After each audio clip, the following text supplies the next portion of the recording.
Hi. This video is going to be all about my Charvette 270. The guitar that I bought pretty recent actually. My most recent couple of videos is actually about that guitar. And this video is going to be a little bit about my thoughts about this guitar.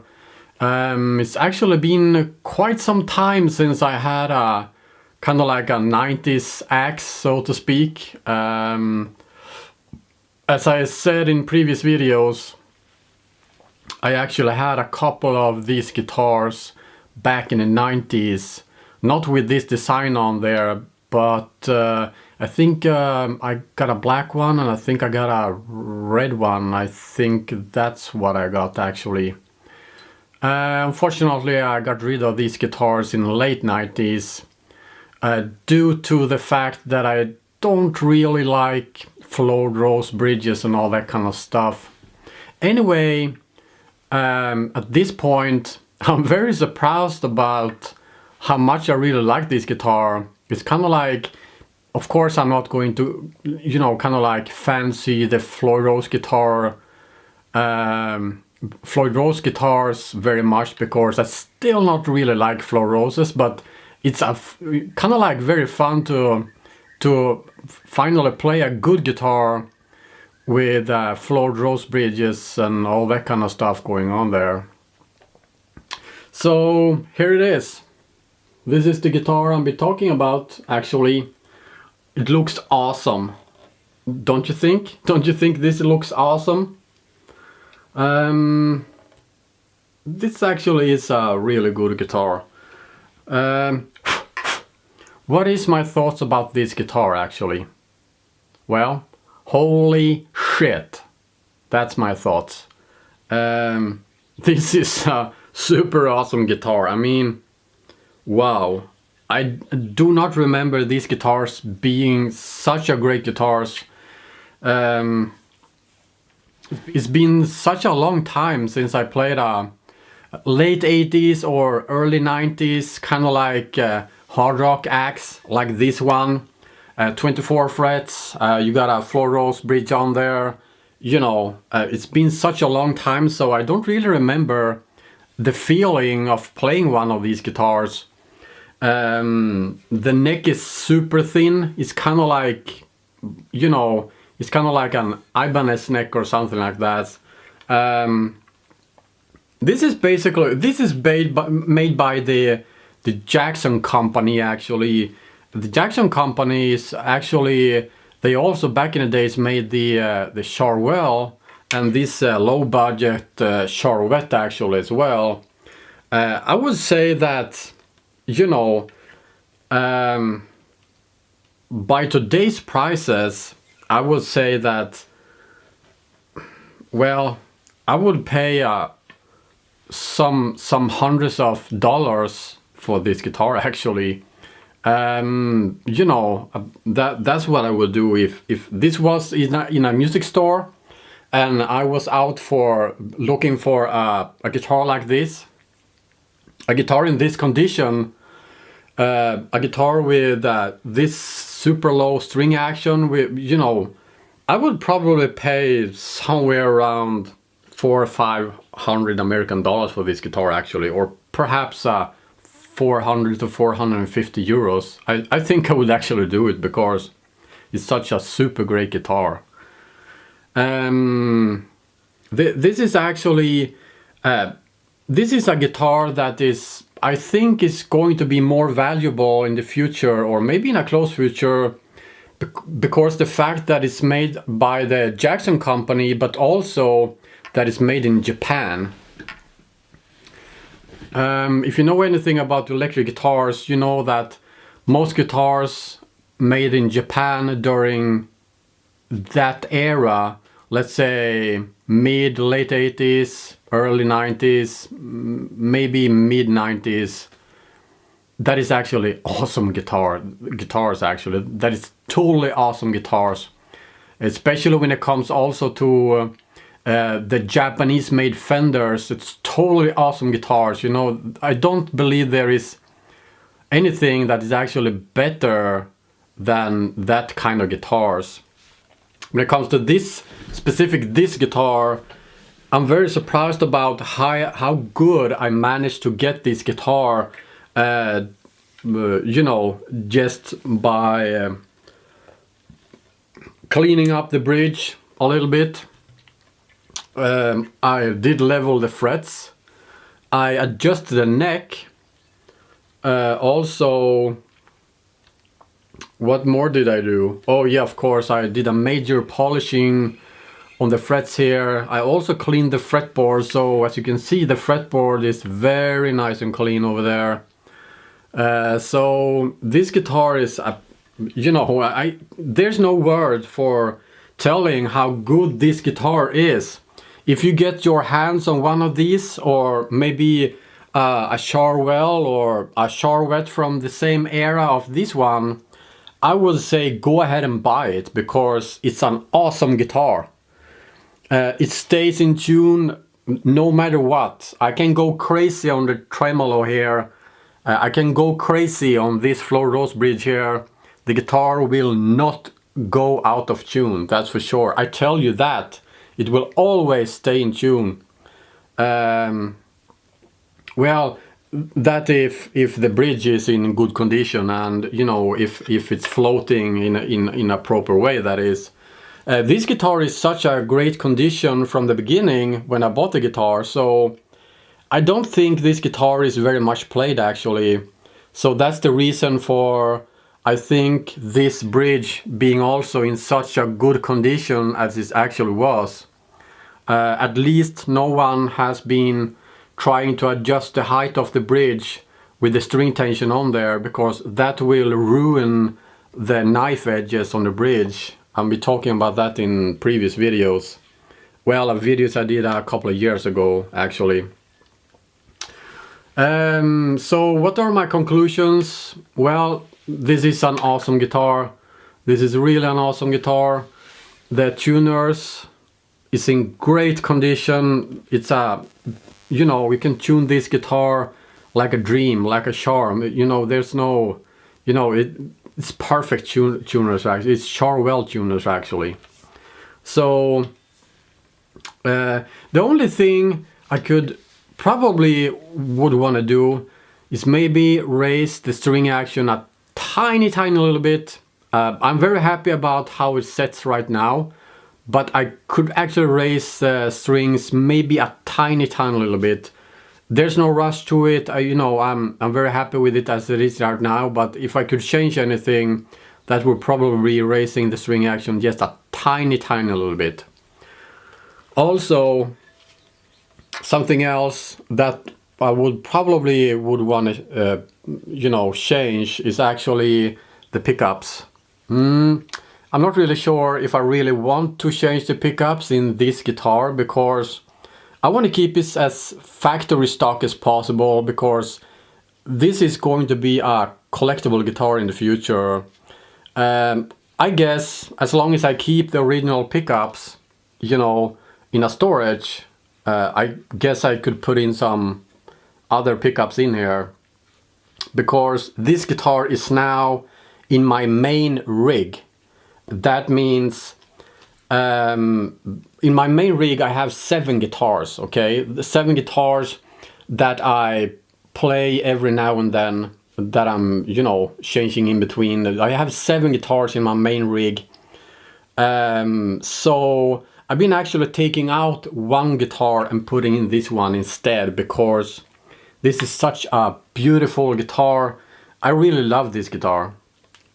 So maybe I will change the pickups. I'm not super happy with the sound out of these, but trust me, I do not think I will put in some. I don't think there will be any active pickups in here.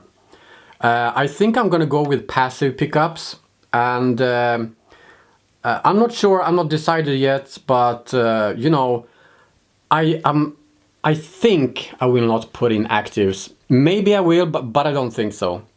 So that is probably the thing that is maybe going to happen in a very close future. Other than that, this is a killer guitar, you know. It's actually awesome. It's very awesome guitar. So yeah, you know, I'm thinking by looking on the design of this guitar, Desert Crackle. This is called Desert Crackle. I'm thinking, how many of this specific guitar is there around today in Europe? I feel pretty confident by telling you none. I really think I am the only one having one of these guitars, you know, exactly this guitar with the same setup, same pickups, same type of bridge, you know, exactly this type of guitar with 24 frets. Because I have not seen one of these since the 90s actually. And you know, I've been dealing with guitars for pretty much all my life. I remember seeing one of these in the 90s on a picture only on a picture. And that's when I knew this is what I want. But I didn't find one. So I had to go with, I think I bought a black one, and I think the other one was a red one actually. Low price, same pickup configuration, same type of bridge, exactly the same Model 270, but black, and the other one was red. So I'm not sure, but I really think that I'm the only one in Europe that actually own one of these guitars. Maybe I'm wrong, I could be wrong, but you know, I haven't seen one.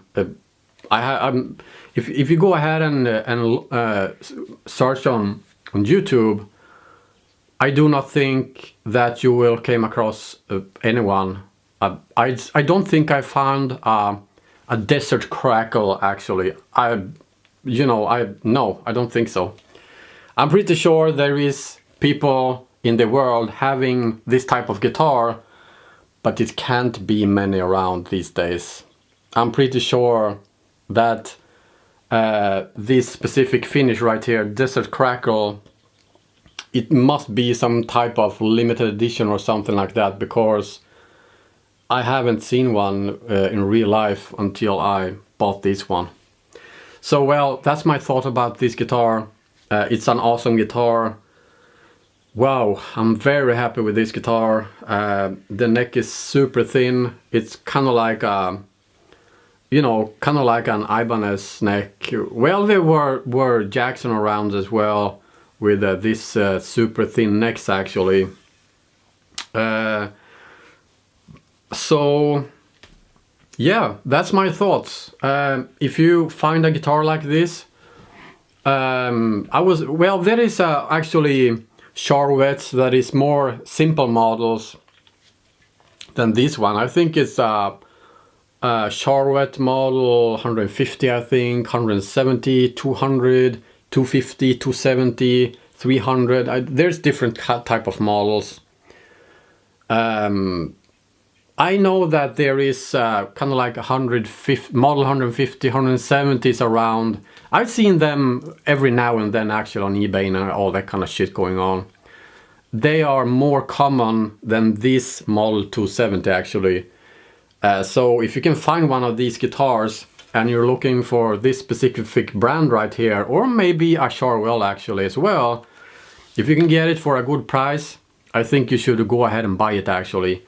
The only problem is I don't really think you can find one of these guitars for a very good price, because people know that these ones are kind of like a little bit rare now. Since they are made in Japan and everything, they are maybe a little bit pricey. I think there is a Model 270 on eBay right now. I think it's a black one, if I remember correctly. I think it go for somewhere around 400 euros or something like that. It's not in as good condition as this one. Also, there is an original bridge, original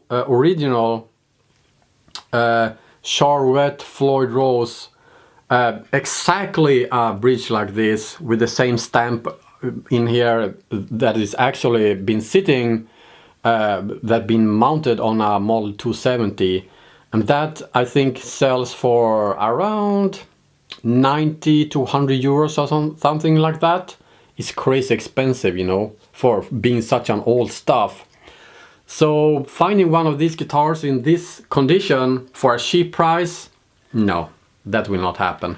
But I'm just telling you that if you find something similar to this, made in the same era, I think you should go ahead and buy it, because you will be satisfied with it. Something else that is very cool is that the neck heel right here is actually, it's not flat to the guitar like this, it's going downwards like this. I don't know how well you can see that, but the neck plate is actually a little bit angled right there. That's for making some more access to... Holy shit! Ah, that's the Allen key, not important. That's for making more access for the frets right here. So I think that's I've seen other guitars having this back in the days. So this is pretty convenient actually. And also, as you can see, the traditional neck plate right there. Charvette by Charvel. This guitar has a pretty low serial number actually, so that's why I'm assuming it's made in the late 80s. There's an address, Fort Worth, Texas, USA actually. So that's their mail address back in the days. Oh yeah, anyway, I don't think there's much more to tell about this guitar. I'm actually gonna go ahead and put on the cover over here. Yeah, and this is how I solved the tremolo spring noise. I put in some foam in there, so there's nothing coming from them anymore. So yeah, that's what it is. I'm very happy with this guitar, and this guitar is in my main rig right now, and I'm very happy about it. Of course, I will always love my Gibsons and all that kind of shit going on. I have a handful of Gibsons actually that is also in my main rig. Well, handful, I think I got 4 of them or something like that. I got some Fenders, you know, but this guitar is awesome.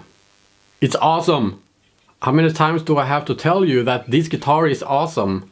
It's a great, super great guitar actually.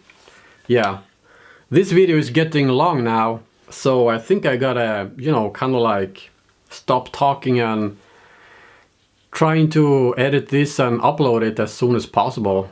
Yeah, it's awesome.